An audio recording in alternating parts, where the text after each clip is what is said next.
And he went and he hugged the killer. This is all on tape. He finally got to meet with him in court. He hugged him and he said, on behalf of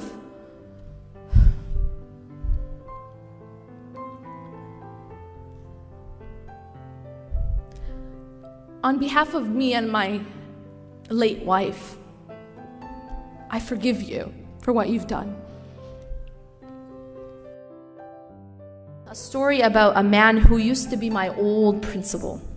So talking like over a decade ago, I used to teach at an Islamic school, and he was the principal. He was an older gentleman from Thailand. And what happened is I taught at the school for about 2 years, and then I moved. And I hadn't kept in touch with the principal. I hadn't seen him or anything. So recently, a few months ago, in fact, I went to a conference, and it just so happened that he had moved to that city. So I saw him after 10 years. And at this point, he's older. He's probably in his 70s. He's retiring actually this year. So I found out that some things had happened to him over these last 10 years. One of the things that happened is his wife, his beloved wife, she had gotten cancer and she had passed away. Inna lillahi wa inna ilayhi raji'un. May Allah have mercy on her soul. And something else happened. Shortly after the loss of his wife, his son, who was only around 21 years old, was delivering pizzas, and one of the people that he was delivering pizzas to, or someone that he met while he was delivering pizzas, slaughtered him, just cut his neck, just like that, just killed him like that. So this man gets a call at 3 o'clock in the morning, and the call is basically, your son is gone, just like that, no warning, nothing. That's what I call a blow. That's a blow. Your son is gone. Allahumma nas'aluka al-afiyah. So when I heard this, it really shook me.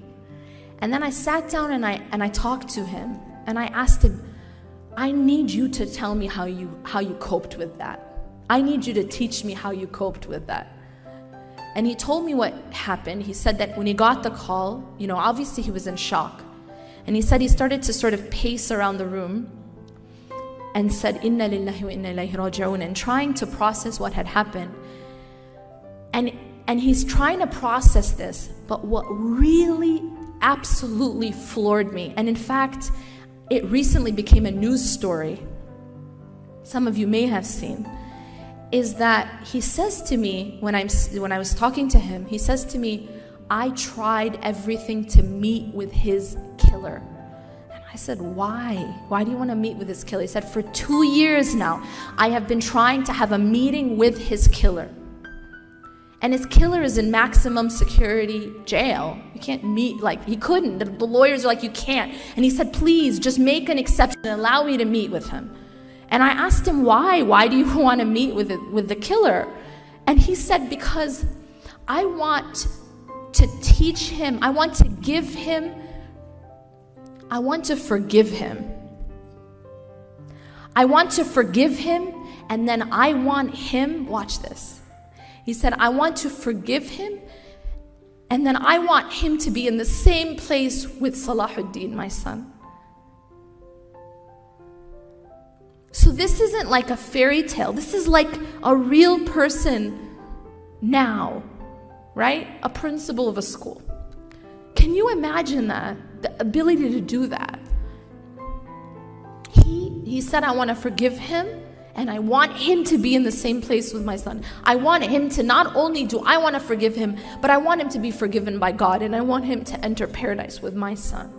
That's what he said. And that was the reason why he wanted to meet with him. He wanted to forgive him and give him the truth, the message, so that he could be forgiven. They actually, if you go and you search it up, they made a news story out of it.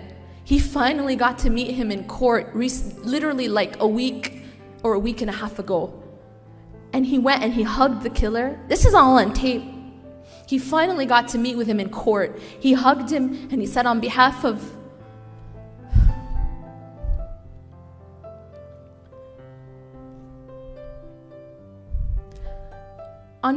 me and my late wife, I forgive you for what you've done.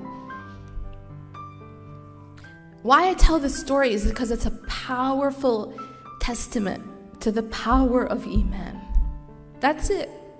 These kinds of things are absolutely impossible without Iman.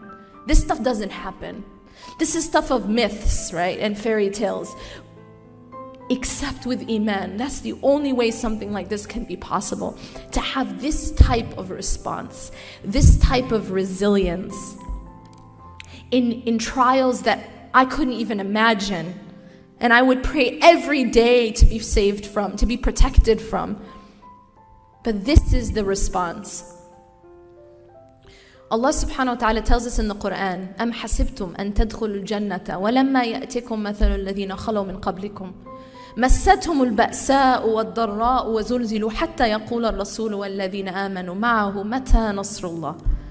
Do you think that you will enter paradise without going through that which those who came before you went through? They went through difficulty and adversity, and they were shaken. They were so shaken that even the messengers and those with the messengers were calling out and asking, when will the help of God come?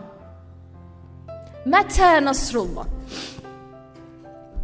And Allah subhanahu wa ta'ala ends this ayah by reminding us, Ala inna nasrullahi qareeb. Indeed, the help of Allah is near.